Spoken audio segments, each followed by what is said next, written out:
नमस्कार साथियों, आशा करते हैं कि आप सभी बहुत ही अच्छे होंगे और अपनी पढ़ाई बहुत अच्छे तरीके से कर रहे होंगे। दोस्तों, आज के इस वीडियो में लोग पढ़ने जा रहे हैं प्रश्नावली 6.3 का तीसरा नंबर क्वेश्चन। तो हमारा 6.3 का हमारा तीसरा नंबर क्वेश्चन है कि समलंब ए बी सी डी, जिसमें ए बी पैरेलल है सी डी सी के विकर्ण ए बी ए सी और बी डी परस्पर ओ पर प्रतिच्छेद करती है। हमको यहाँ पे क्वेश्चन में जो दिया गया ना, इसी के हिसाब से हमको यहाँ पे एक फिगर भी ड्रॉ करना है। ठीक है, तो आपको यहाँ पे एक फिगर कैसे ड्रॉ किया जाता है वो भी मैं आपको बता दूंगा। ठीक है, तो यहाँ तक हम लोग क्वेश्चन पढ़ दिए। तो दो त्रिभुज की समरूपता कसौटी का प्रयोग करते हुए दर्शाइए कि O A by O C is equal to O B by O D. ये हमको यहाँ पे दर्शाना है। तो चलिए पहले इस क्वेश्चन का यूज करके हम लोग क्या करेंगे, एक फिगर बनाएंगे। ठीक है, तीसरा नंबर क्वेश्चन का। तो एक समलंब दिया हुआ है। समलंब आपको पता हुआ कुछ इस प्रकार से हमारा समलंब बनता है। ठीक है, हमारा समलंब बन गया और इसको हम लोग नेमिंग देते हैं क्या, ए बी सी डी हमारा समलंब दिया हुआ है। तो इसमें जो हमारा विकर्ण है ए सी, ये सी हमारा जो विकर्ण है, और फिर हमारा कौन सा विकर्ण है, बी डी।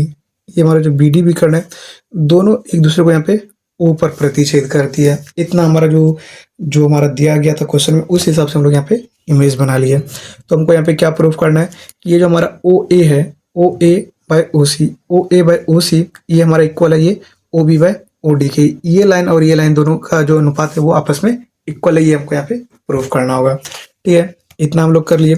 चलिए हम लोग यहाँ पे लिखेंगे दिया है कि, ठीक है, दिया है कि जो जो हमारा दिया गया है उसको सबसे पहले हम लोग यहाँ पे लिख लेंगे। तो यहाँ पे लिखेंगे समलंब, समलंब A B C D, A B C D, जिसमें समलंब ए बी सी डी जिसमें, ठीक है, जिसमें ए बी पैरेलल है डी सी की, ए बी पैरेलल है डी सी के। ठीक है, जिसमें ए बी पैरेलल है इसके, ठीक है, के विकर्ण, यानी कि ए सी का जो विकर्ण है, कौन कौन सा विकर्ण है, इसका विकर्ण है ए सी और डी बी। ठीक है, ए सी और डी बी परस्पर ओ पर प्रतिच्छेद करती है, ओ पर प्रतिच्छेद करती है, ऊपर प्रतिच्छेद करती है। ठीक है, जो जो हमारा क्वेश्चन में था उसको हम लोग यहाँ पे लिख दिए। क्वेश्चन में दिया था, तुमको इससे क्या सिद्ध करना है, यहाँ पे सिद्ध करना है कि, क्या हमको सिद्ध करना है कि O A by O C is equal to O B by O D. ये हमको सिद्ध करना है। तो चलिए इस क्वेश्चन को सिद्ध करने के लिए चलते हैं। तो एक प्रॉपर जो फॉर्मेट है उसी में हम लोग यहाँ पे सॉल्व करेंगे। तो जो हमारा दिया गया उसको लिखेंगे, जो सिद्ध करना है उसको फिर प्रमाण लिखेंगे। तो हमारा इसमें क्या दिया हुआ है, देखिए ए बी पैरेलल हमारा डी सी के हमारे यहाँ पे दिया है।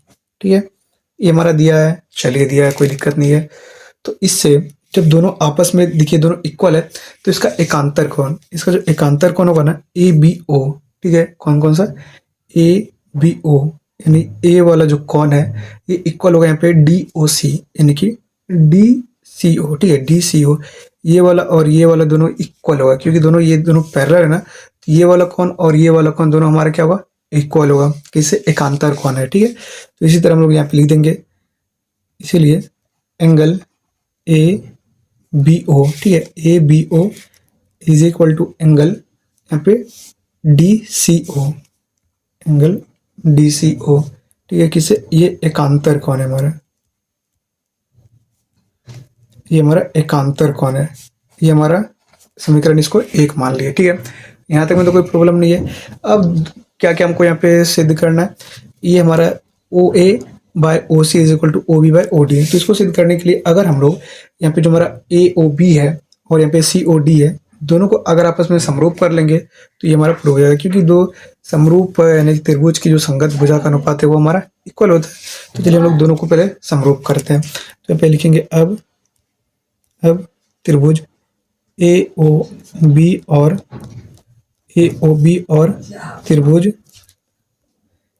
त्रिभुज सी ओ डी में, क्योंकि दोनों को पैरेलल करेंगे तो हमारा यहाँ पे जो इसका जो संगत भुजा का अनुपात है वो भी हमारा सेम हो जाएगा। तो इसको यहाँ पे देख सकते हैं कि हमारा जो एंगल ए बी ओ है वो is equal to angle D C O है। कैसे, समीकरण 1 से, समीकरण 1 से, ठीक है। अब यहाँ पे देखिए हमारा जो एंगल ए ओ बी है, ये ए ओ बी और यहाँ पे डी ओ सी, ये दोनों आपस में क्या है, शीर्षाभिमुख कोण है, ठीक है। जब दोनों शीर्षाभिमुख कोण है तो ये भी आपस में इक्वल ही होते हैं, ठीक है। तो हम लोग यहाँ पे लिखेंगे angle A O B is equal to angle C O D, ठीक है। A O B is equal to C O D, ये क्या हमारा, ये शीर्षाभिमुख, ठीक है, शीर्षाभिमुख कोण है ये। तो देख सकते हैं कि हमारा जब दो कोण आपस में इक्वल हो गया तो तीसरा कोण आपस में इक्वल हो ही जाएगा, ठीक है। हमको लिखने की कोई जरूरत नहीं है, हम लोग यहाँ पे लिख सकते हैं ए ए यानी एंगल एंगल, अगर दो एंगल इक्वल हो जाता है तो माना जाता है कि तीसरा एंगल सेम ही होगा, और डायरेक्ट आप लोग यहाँ पे ए समरूपता कसौटी से लिख सकते हैं। तो यहाँ पे ए समरूपता, ए समरूपता कसौटी से, ए समरूपता कसौटी से त्रिभुज ए ओ बी, यहाँ पे समरूप है त्रिभुज सी ओ डी के, ठीक है। जब ये हमारा पैरेलल हो गया तो हमारा इसमें क्या हो जाएगा, इसकी जो संगत भुजाएं होगी, कौन कौन संगत भुजा इसका, ओ ए बाय ओ सी, ये हमारा इक्वल टू हो जाएगा O B by O D. यही तो हमको प्रूफ करना था, तो हमारा दोस्तों ये प्रूफ हो गया। अगर आप इसको लिखना चाहते हैं बगल में कैसे हुआ, तो हम लोग यहाँ पे लिख देंगे कि यहाँ पे समरूप समरूप समरूप त्रिभुज के समरूप त्रिभुज के समरूप त्रिभुज के संगत समरूप त्रिभुज के संगत भुजा समानुपाती के संगत भुजा समानुपाती होते हैं। तो इस तरह से देख सकते हैं ये हमारा क्या हो गया, ये हमारा प्रूव्ड हो गया। तो इस तरीके से आपको यहाँ पे क्वेश्चन नंबर 3 को यहाँ पे सॉल्व करना है। कुछ नहीं है, थोड़ा सा आप लोग एक प्रोसीजर याद रखिएगा कि पहले जो जो दिया गया उसको लिख देते हैं, फिर जो सिद्ध करना है उसको फिर प्रमाण करके हम लोग आप एक लास्ट में सिद्ध हो जाता है। तो इस तरीके से आपको यहाँ पे क्वेश्चन नंबर 3 को सॉल्व करना है। अगले वाले वीडियो में हम लोग इसके चौथे नंबर क्वेश्चन को सॉल्व करेंगे, और उस क्वेश्चन को भी दोस्तों हम लोग बहुत ही अच्छे से हम लोग यहाँ पे देखेंगे, क्योंकि जो हमारा इसका जो चौथा नंबर क्वेश्चन है ये भी काफी बार बोर्ड एग्जामिनेशन में आपसे पूछा गया है। तो हम लोग चौथा नंबर क्वेश्चन को भी अच्छे से समझने का यहाँ पे कोशिश कीजिएगा। तो मिलेंगे अगले वाले वीडियो में, तब तक के लिए मैं आप सभी से विदा लेता हूँ। जय हिंद।